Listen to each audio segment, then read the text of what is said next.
After months of speculation, the Jimmy Butler trade has finally happened. He's headed to the Golden State Warriors for Andrew Wiggins and a protected first-round pick with some other contracts like Dennis Schroder and Kyle Anderson going elsewhere. And if you haven't been following along, this has been a crazy saga, not just over the last couple of months, but over the last couple of days. Because the Jimmy Butler situation always came down to he wanted to go to Phoenix. Phoenix was his number one option. It was the only place that he wanted to go to, and he had the ability to steer his way specifically to Phoenix because of his contract situation. He was going to be a free agent either this offseason via player option or the following offseason, which meant that if he didn't sign an extension anywhere, or didn't promise to sign an extension anywhere, teams were not going to trade for him, and the only team he'd promised to sign an extension with prior to this deal was Phoenix. And most importantly, the most important thing about this deal for Golden State is that Jimmy Butler has agreed to a new extension, 2 years and $121 million, which is a lot of money to try and convince someone, hey, maybe this is a pretty solid place to sign your extension at.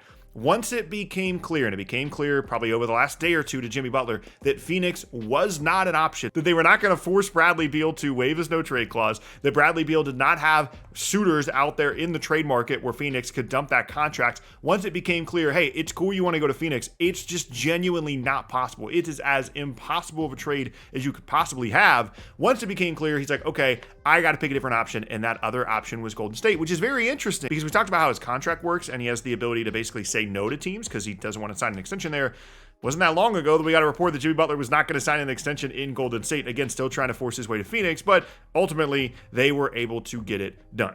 The other thing that gets wrapped up in this and was related to Phoenix is there was a real chance that Kevin Durant was going to go to the Warriors, and that was going to be the guy that they were targeting as their star addition they've been so desperate for. And even at one point last night, it seemed like it was very realistic that Kevin Durant was going to go back to the Warriors, potentially even in a trade construction that would have gotten Jimmy Butler to Phoenix, not in exchange for Bradley Beal, but as part of the Kevin Durant to Golden State trade, which would have been crazy for Phoenix.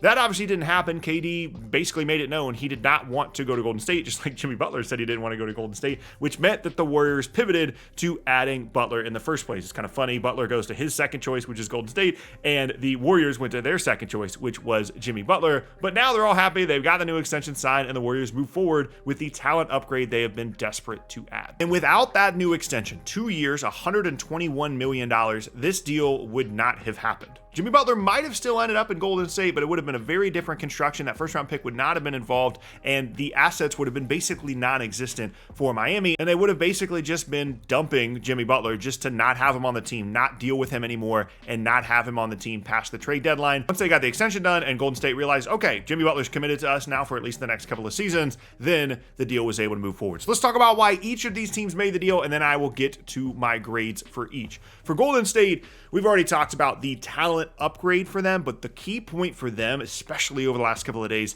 was desperation. Like, over the summer, yeah, they wanted Lauri Markkanen. They wanted Paul George. In the past, they've wanted other stars. The last couple of days, every single trade rumor was related to the Warriors trying to get somebody. We talked about Kevin Durant. Prior to Zach LaVine getting traded to Sacramento, they were in on that. Potentially a construction that would have also brought them Nikola Vucevic. Vucevic was another option they could have potentially pivoted to if they didn't get Butler. They still technically could, but the contracts don't really work anymore. Wiggins was their big salary left that they could have traded. This was all about them trying to upgrade their talent. Whether it makes them contenders or not is up to you to decide, but the Warriors knew that they needed somebody else alongside Steph Curry, and ultimately the guy they landed on was Jimmy Butler. Meanwhile, for Miami, the whole motivation here is just getting out of the Jimmy Butler business. I'm sure that all of the members of the staff, the fans, the players, everybody is just breathing a sigh of relief today because they don't have to deal with Jimmy Butler anymore. It's sad that it's gotten to that point given his value to the franchise, given how successful he'd been when he was there, especially in the postseason, going to the finals, all that stuff,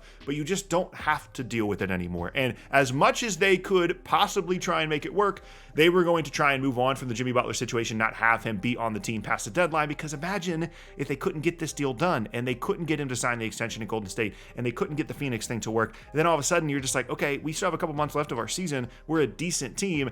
Now we just have the Jimmy Butler thing hanging over us. They don't have to deal with it anymore. And Wiggins fits nicely into their roster. He's not Jimmy Butler, but he's a nice fit. They don't have to worry about really changing things up too much, and they get a future asset. Then maybe Wiggins can be used as a contract later, as an asset potentially. His contract is pretty solid. All in all, that's why Miami did it. Get out of the Butler thing and get something in return. Now, in terms of grades, I was very prepared to give the Warriors a terrible grade for this trade because we didn't know if he was going to sign the extension at the time that it was tweeted out. I was thinking, this is terrible. Like, we already got told a couple of days ago that the Warriors were not an option for Jimmy Butler in terms of an extension.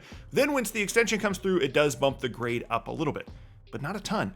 I'm still going to give them a B grade here. Probably would have been more in the C range had he not signed the extension, but this doesn't really change the destiny of the Golden State Warriors this season, in my opinion. They still have some assets. They have Kuminga. They have some other picks they could trade. They have Podziemski. Maybe there's another move potentially in the works, but in terms of making the Warriors contenders, that doesn't really change anything. Like, Jimmy Butler's good, but he hasn't been as good this year. We've already documented in plenty of other videos his availability issues, which was largely one of the reasons why Miami was out on giving him the new extension. And it's nice that the Warriors upgraded, but it probably won't actually change anything about their season. They didn't give up a ton, which is nice, but ultimately it's only like a B grade for me, on top of the fact that it's nice that Butler signed the extension.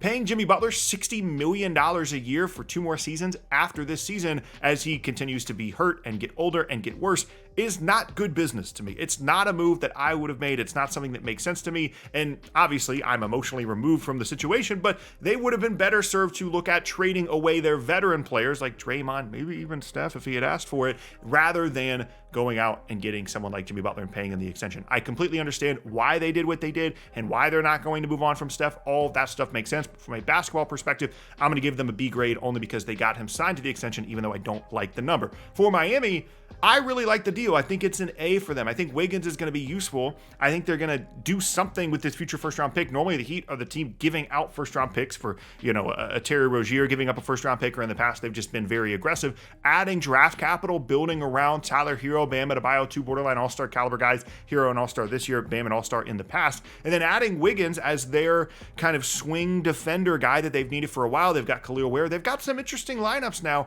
all of a sudden in Miami, and again, like I mentioned earlier, you just move on. You are cleansed of the Jimmy Butler experience. You don't have to deal with this saga anymore. They could sit out the trade deadline tomorrow if they want to. They've got the deal done. So at the end of the day, after months, literally months of speculation, I've probably made 5-6 videos on the Jimmy Butler situation at this point. It is finally resolved. It ends up not being Phoenix. Phoenix, by the way, in a terrible position now because everybody on the roster, minus Devin Booker, knows that they've been almost traded over the last couple of days. If Kevin Durant had said he would have wanted to go to the Warriors yesterday, he would have ended up on the Warriors. That's what every report says, that if he said, yeah, I'm down to go back, they would have traded him because they're concerned about his long-term commitment, because his contract structure is almost the exact same as Butler's minus the player option. He's a 2026 free agent. They're worried that he might leave. Bradley Beal 100% knows that they've been trying to trade him because that's the only way the Butler thing would have worked, minus some of the scenarios with KD that have developed over the last couple of days. And everybody on the team not only is unhappy because the team sucks, but also because they know that they have been available for trade. They still have to figure out what to do with Nurkic. Maybe they can still find a Beal team. I doubt it. Maybe they can actually still pivot to the Kevin Durant thing. I don't know what that team is going to be. There's a ton of different options here for everybody involved, but ultimately the team that comes out the worst from all of this is the Phoenix Suns.